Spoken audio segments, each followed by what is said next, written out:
So it's interesting that God is looking for kingdom workers in the regular unemployment line, in the secular unemployment line.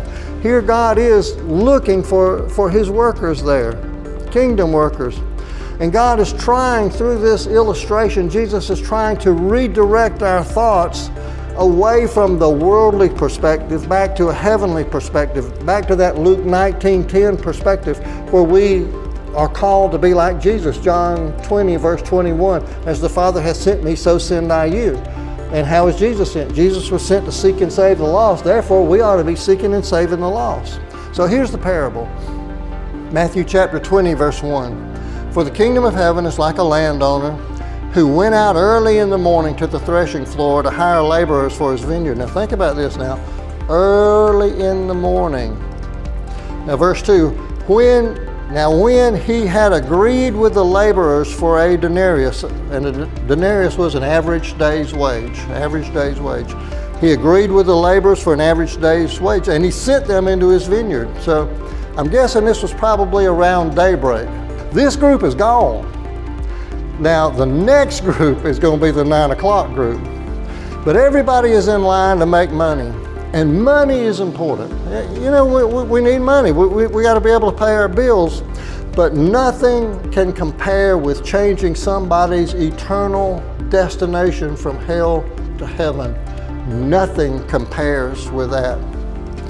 In fact, here's some things that God offers. Reasons you might want to become saved and become a kingdom worker. God offers, John 3:16, everlasting life. In John 14:2, He offers mansions. In John 16:11, He offers pleasures forever and joy at the right hand of the Father, Psalm 16:11.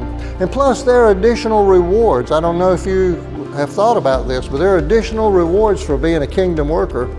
Matthew chapter 6 verse 20, Jesus said, "But lay up for yourselves treasures in heaven, where neither moth nor rust destroys, and where thieves do not break in and steal." And then there's this verse, Hebrews 11:6. "But without faith it is impossible to please Him. For he who comes to Him must believe that He is, and that He is a rewarder of those who diligently seek Him," who become kingdom workers, who are serious about living for Jesus. So I've got a question for you. If you could choose, would you rather be on a human's payroll or would you rather be on God's payroll? So I'll just give you a tip here. Now, God's organization is well-funded.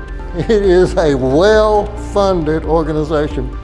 In fact, Haggai chapter 2, verse 8, God said, "By the way, the silver is all mine, and the gold is all mine." In Psalm 50, verse 10, and He says, "And oh, the cattle on 1,000 hills, they're all mine.